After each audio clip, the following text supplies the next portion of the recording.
Whether you're in the market for a new camera bag or you just want to see what else is out there, you are in the right place. I'm professional landscape photographer Austin James Jackson. In this video, I'm going to be covering a detailed and honest review of the Shimoda Action X50 backpack. I've been using the pack for over a year now. I've had plenty of time to figure out the ins and outs of the bag and really put it to good use before bringing you guys this review.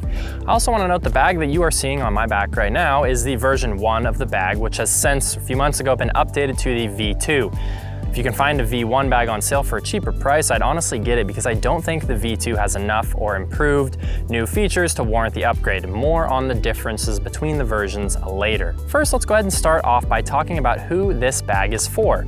Really, just about any photographer could find good use out of this bag, but it truly caters to landscape photographers and anyone else who needs to travel or hike to their photo op. It would certainly work for other photographers, but I think the bag is missing some features that, like say, a portrait or wedding photographer might want in a bag. The bag is relatively rugged though, so it's good to drag through the bushes, the desert, or anywhere else that your adventures might take you.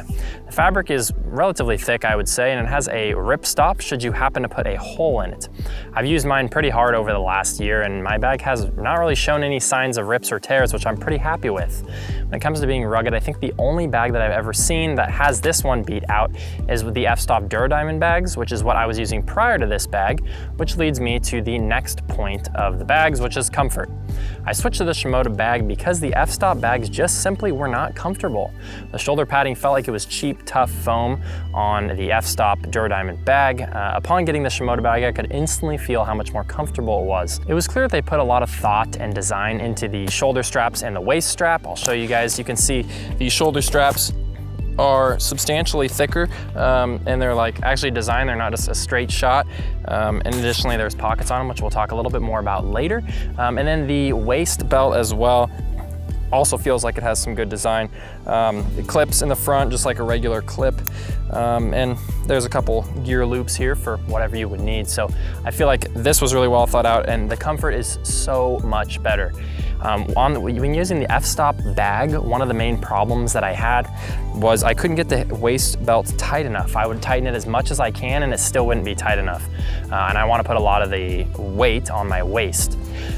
And for reference, I'm about a size 29, 30 waist. And when I got this bag, you can see like right now it's tightened all the way and I still have a little bit of wiggle room to go, so I could tighten this even more. So this is better for small waisted people for sure. If that's you, I would definitely avoid those f-stop bags because they just don't tighten up quite enough for a really, really thin person in my opinion. Now with that being said, the comfort of this bag is still nowhere near the comfort of a true hiking or backpacking bag, but that's to be expected. Having nice access like most camera bags have means that you're totally throwing away any kind of suspension system that you may see on like a hiking or backpacking bag. Next thing that I want to talk about is the space in the bag. I think this bag really excels when it comes to space, especially compared to some of the other camera bags out there. The main reason being this on the top, which is the Rolltop. The Rolltop is super cool because you can fit a lot of stuff on the inside. You probably can't see very well, but we'll put some B-roll footage to help you guys to see inside, but you can fit a lot of stuff. Just for my shoot tonight, I've got a jacket in here, I've got a couple snacks, I've got my Garmin, I've got a charging device, and I've got a couple camera accessories and stuff in the top. This is really nice to have because the Rolltop allows you to fit a lot of stuff in here. And then if you don't have a lot of stuff, you know, you can roll it further down. If you do have a lot of stuff, you can roll it once or twice and clip it. So that gives you some access for non-camera stuff, which if you're doing a lot of hiking, you probably have a decent amount of stuff that isn't camera related that you might want to put in your pack, you know, jacket, sunscreen, whatever, 10 essentials you're gonna bring. So that's really nice. Additionally, you've got this front pocket here. First we'll talk about this pocket, which gives you access to the inside of the zipper or of the Rolltop pocket. You don't really need to use that, to be honest, but it is nice to have if you want quick access, maybe if this was full. I don't really use it though.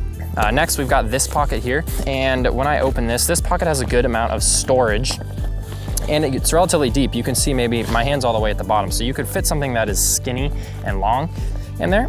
You also have a couple zipper pockets, which is nice. And in here I have things like, you know, I have a couple lens wipes, like that I would use every once in a while, maybe to clean my lens.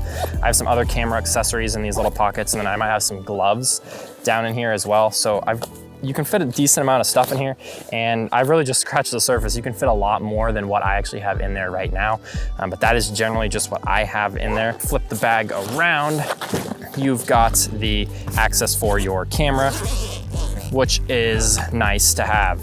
You can see mine's kind of empty right now because all my camera gear is out because I'm shooting.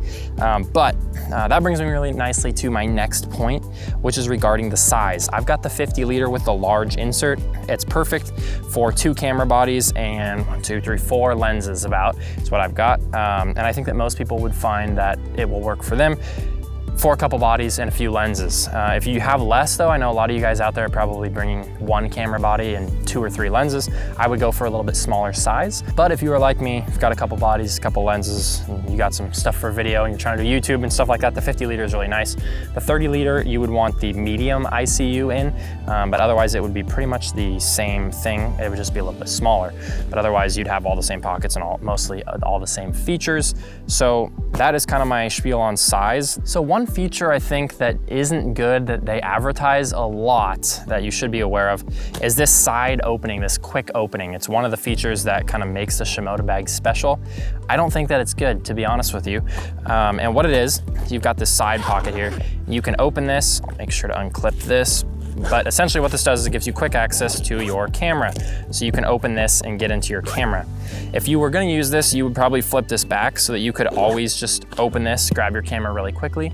The problem that I have with it is on your internal unit, you can't Velcro anything to the side, which really kind of ruins the internal storage. I mean, you don't have a lot of stability on the inside. It's really hard to explain, but if you guys pick up one of these packs, you'll see it's not a feature that I really like. It would be nice if I could just kind of sling it and grab my camera.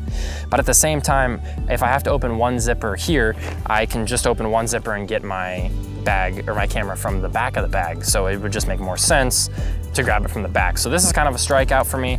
I don't think that it is something that should be a reason why you pick up this bag. So don't rely too much on this kind of side quick opening feature here. Now, one feature that I do really like about this bag that separates it from some of the other bags on the market is this water bottle / tripod holder. You guys just saw I had my water bottle on the other side. You can also use it for a tripod, which is what I would be doing if I wasn't filming on the tripod right now. So the tripod goes in here. The nice thing is if you're not using it, you can tuck it away and zip this up so the side of the bag is nice and flush and there's not a bunch of stuff hanging out. But when you're using it, you can clip it outside. This is a nice way to hold your tripod, to be honest with you, because it has multiple ways. You've got a cinch right here, you've got a buckle right here, and then you have a buckle on the top. So you can really hold your tripod strong onto the side. It would be nice to have some options to put the tripod on the front though, because if you are carrying a really heavy tripod, it really off balances the pack to have your heavy tripod on one side. Whereas if you have it in the middle, obviously your pack still stays balanced. But you do have these straps here that if I'm carrying a second or third tripod, a lot of times I will strap it to the back. It's not super secure and it will kind of bounce around a little bit, but it is better than nothing. So you can do that on the front side if you would like.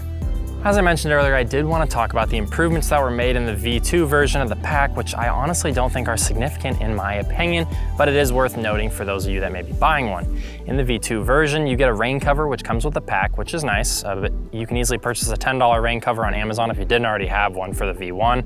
Additionally, there's a dual laptop sleeve, which is something that I don't use since I carry my laptop in a separate bag when traveling.